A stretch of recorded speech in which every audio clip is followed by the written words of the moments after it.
좋은 아침입니다.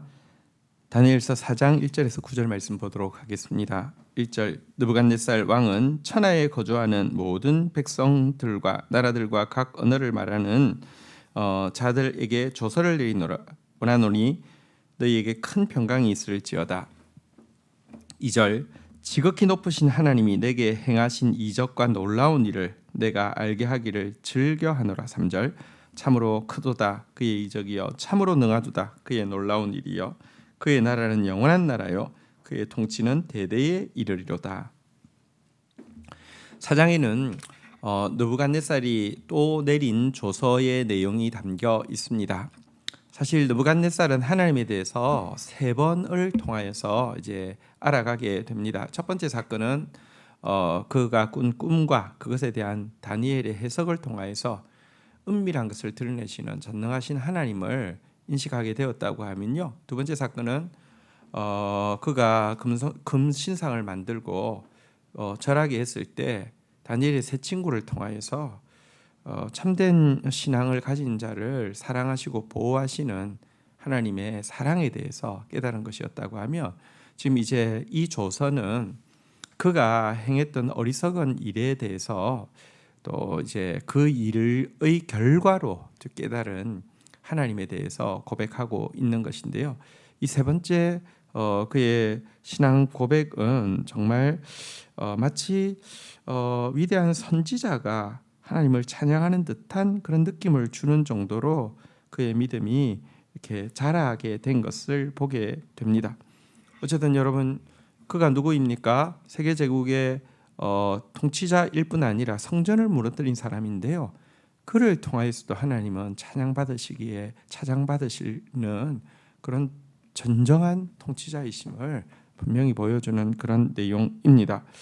먼저 그는 지극히 높으신 하나님이 자기에게 행하신 이적과 놀라운 일을 알게 하기를 즐겨한다 이렇게 이야기하고 있는데요. 나중에 내용에 보면 알겠지만 그가 하나님 앞에서 교만하다가 하나님으로부터 징계를 받아 정말 사람이 겪을 수 없는 그런 부끄러운 일들을 겪은 일에 대해서 지금 이야기할 것입니다. 하지만 여러분, 조금 더 주저하지 않고 자기의 비참함에 대해서까지 즐겁게 밝히려고 하는 이유는 하나님이 어떤 분이신지를 알면은 하나님이 행하신 일에 대해서 즐겁게 고백할 수밖에 없음을 보여주고 있습니다.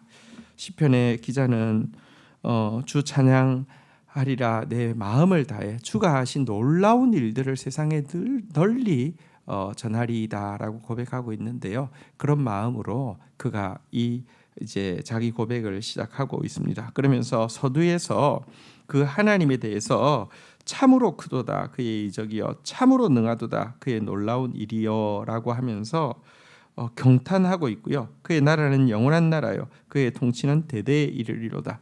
사실 그가 처음 꿈에서 보면 하나님의 나라와 하나님의 통치에 대해서 이렇게 해석을 들었지만, 여러분 이것이 진짜 자기 고백이 되고 자기 신앙이 되는 것까지는 몇 번의 뭐랄까요 시행착오와 자기가 체득하는 것, 몸으로 실패하고 또 교만해지기도 하고 또 이렇게 비천해지기도 하고 이런 과정들을 거쳐야 하는 것인데요. 어쨌든 정말로 하나님에 대한 신앙에 그 하나님의 나라와 하나님의 통치에 대한 신앙에 이르고 그분 앞에서 경탄하고 있는 모습을 보게 됩니다.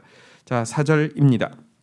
나 느부갓네살이 내 집에 편안히 있으며 내 궁에서 평강할 때에 5절 한 꿈을 꾸고 그로 말미암아 두려워하였으니 곧 내 침상에서 생각하는 것과 머릿속으로 받은 환상으로 말미암아 번민하였었노라.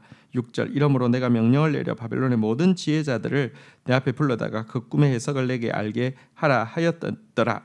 7절 그때의 박수와 술객과 갈대아 술사와 점쟁이들이 들어왔으므로 내가 그 꿈을 그들에게 말하였으나 그들이 그 해석을 내게 알려주지 못하였느니라. 자, 이 꿈을 꾼 때에는 그가 자기 집에서 편히 있고 자기 궁에서 평강할 때라고 이야기하고 있습니다. 다시 말하면 이 시점은 그가 거듭되는 전쟁에서 승리하여서 자만감으로 가득 차 있고 원하는 대로 안 되는 것이 없는 시대라고 할 수 있습니다. 그때 한 꿈을 꾸었는데 그 꿈으로 말미암아 크게 번민하게 되었습니다. 그러자 그는 이 바벨론에 있는 지혜자들을 다 불렀는데요. 여기서 한 가지 좀 생각할 것이 있습니다.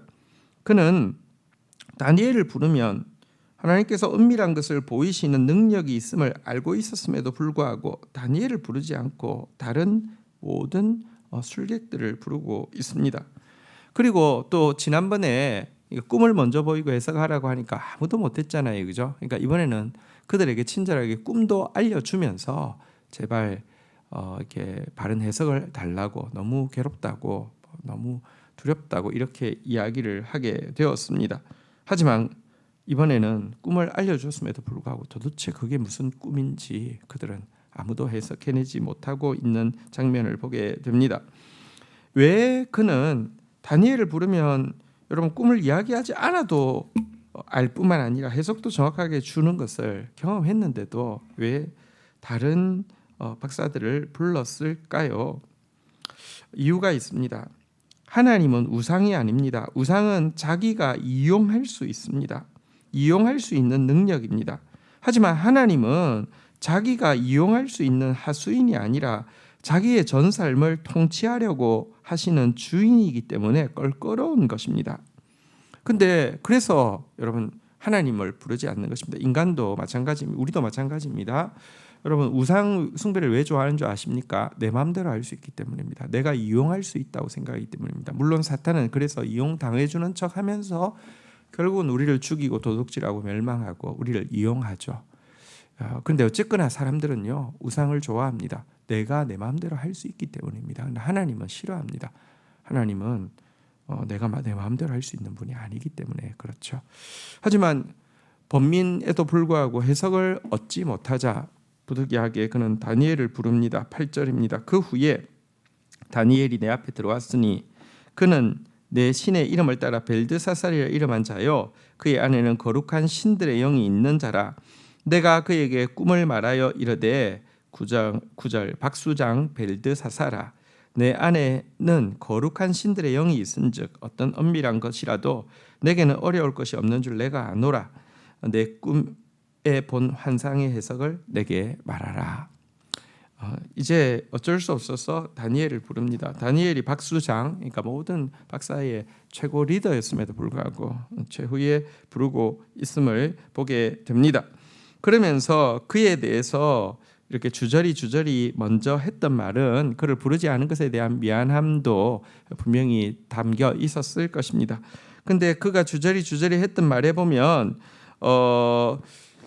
그의 안에는 거룩한 신들의 영이 있는 자다라고 이야기하고 그에게도 직접 내 안에 거룩한 신들의 영이 있으니 어떤 엄밀한 것도 내게 어려울 것이 없는 줄 내가 아노라라고 이야기하고 있는 장면이 나옵니다. 하나님의 거룩한 영이 있음을 이렇게 이방 그 왕도 인정할 수밖에 없는 사람이 다니엘이었습니다. 자, 여러분 우리는 세상으로부터 거룩한 하나님의 영이 머무는 사람이라는 신뢰를 받아야 합니다. 그리고 이런저런 고민 때문에 부득이하게라도 이제 하나님 앞에 나올 수밖에 없게 된 사람들에게 하나님의 뜻을 보여주어야 할 책임이 있는 사람입니다. 그러기 위해서는 우리가 정말 성령께서 내 안에 머무르시고 충만하실 수 있는 사람, 성령으로 충만한 사람 되어지기 위해서 끊임없이 자기를 부인하고 자기를 내려놓아야 합니다. 다니엘과 같은 그런 성령의 사람 되어지기를 주의 이름으로 축복합니다. 주신 말씀 붙잡고 기도하며 나가도록 하겠습니다. 하나님, 느부갓네살이 세 단계를 통해서 하나님을 만나게 되었고 그때마다 또 다니엘이 또 그의 친구들이 이 통로가 되었음을 보게 됩니다. 하나님, 하나님을 찾는 자가 하나님을 온전히 알게 하는 데에 통로로 사용되는 저희들이 되어질 수 있도록 은혜를 베풀어 주옵소서. 이 일은 하나님의 영이 우리 안에 머무시고 하나님의 영으로 충만할 때에만 가능한 일이오니 오늘도 나를 죽이고 나를 부인하며 내가 빠진 자리에만 성령이 충만하실 수 있겠사오니 하나님의 영으로 충만한 사람으로 살아갈 수 있도록 은총을 베풀어 주시기를 간절히 간구하고 소원합니다. 하나님께서 그 꿈을 주시고 또 미리 경고하셨음에도 불구하고 그가 다니엘을 부르기 전에 다른 박사들을 불러서 해석을 갈구하고 있는 모습도 보게 됩니다. 왜냐고 하면 우상은 내가 마음대로 이용할 수 있지만 하나님은 내가 순종해야 될 대상이라는 그 찜찜함이 있었기 때문임을 저희들이 보게 됩니다. 우리에게도 그런 마음이 있습니다. 그래서 끊임없이 내가 내 마음대로 할 수 있는 우상을 만들어내고 의지하려는 모습이 있습니다. 어리석은 이런 삶에 빠지지 않도록 도와주옵소서. 가장 먼저 하나님 앞에 나아가서 묻고 가장 먼저 하나님 앞에 굴복하고 순종하는 지혜자가 되어질 수 있도록 은혜를 베풀어 주옵소서. 감사합니다. 예수 그리스도의 이름으로 기도 올립니다. 아멘.